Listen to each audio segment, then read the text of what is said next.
लोकसभा चुनाव टालने की तैयारी में मोदी सरकार। अगले साल अप्रैल में होने हैं लोकसभा के चुनाव। संसद से अपनी सरकार का कार्यकाल बढ़वाएंगे पीएम मोदी। ईवीएम की जगह बैलेट पेपर से चुनाव कराने पर भी हो रहा विचार। संसद के विशेष सत्र बुलाए जाने की खबर से अचानक ही देश की सियासत में हलचल मच गई है। 18 से 22 सितंबर तक चलने वाले इस सत्र को लेकर कई तरह के दावे किए जा रहे हैं। कहा जा रहा है कि सरकार कोई भी बड़ा फैसला लेने वाली है। सत्र 5 दिन का होगा। ऐसे में 3-4 बिल पेश किए जा सकते हैं और संसद की उस पर मोहर लगवाई जा सकती है। लेकिन जिस बात की सबसे ज्यादा चर्चा चल रही है वो मोदी सरकार को लेकर है। कहा जा रहा है कि मोदी सरकार संसद की विशेष शक्तियों का इस्तेमाल करने की तैयारी में है। अगले साल अप्रैल में होने वाले लोकसभा चुनाव को 6 महीने आगे बढ़ाने की तैयारी चल रही है।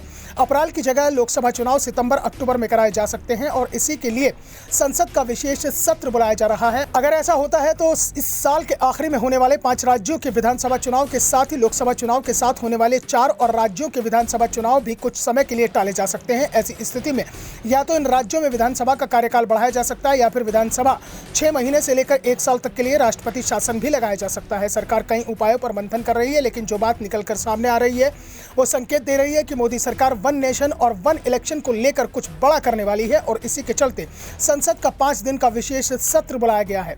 दरअसल सरकार लंबे समय से वन नेशन वन इलेक्शन की बात करती रही है। पहले संकेत मिल रहे थे कि लोकसभा चुनाव समय पर ही कराए जाएंगे। उसके साथ ही जिन राज्यों में इस साल या फिर लोकसभा चुनाव की तारीखों के लिए 1 साल बाद तक जिन राज्यों में विधानसभा चुनाव होने वाले हैं उन सभी राज्यों के चुनाव लोकसभा चुनाव के साथ ही करा लिए जाएंगे।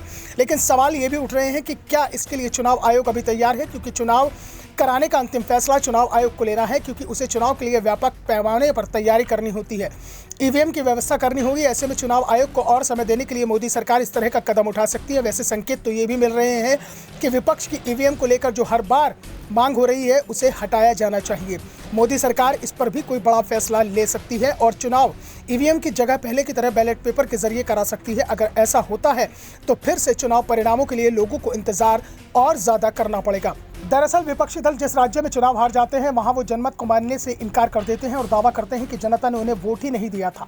ईवीएम में हेराफेरी कर बीजेपी ने चुनाव को अपने पक्ष में कर लिया। ऐसे में बार बार लगने वाले इन आरोपों को जवाब देने के लिए अब केंद्र की मोदी सरकार ईवीएम को लेकर भी बड़ा फैसला ले सकती है। लेकिन सबसे बड़ा सवाल ये उठ रहा है कि क्या आखिरकार सरकार ऐसा कोई कदम उठाने की तैयारी कर चुकी है, और कर चुकी है तो फिर इसकी खबर 2 से 3 लोगों से ज़्यादा लोगों के पास नहीं होगी, क्योंकि संसद के विशेष सत्र का ऐलान तो कर दिया गया है लेकिन इसके एजेंडे का खुलासा अभी तक नहीं हुआ है, जिस कारण से सिर्फ कयास ही लगाए जा रहे हैं कि सरकार इस तरह का कोई कदम उठा सकती है। वैसे दावे तो यहाँ तक भी किए जा रहे हैं कि सरकार समान नागरिक संहिता और महिला आरक्षण से जुड़े बिल को भी संसद में पेश कर सकती है। इन दोनों ही बिलों को लेकर पीएम मोदी कई बार बयान दे चुके हैं। इसमें महिला आरक्षण बिल पर तो विपक्षी दल भी विरोध की स्थिति में दिखाई नहीं दे रहे हैं।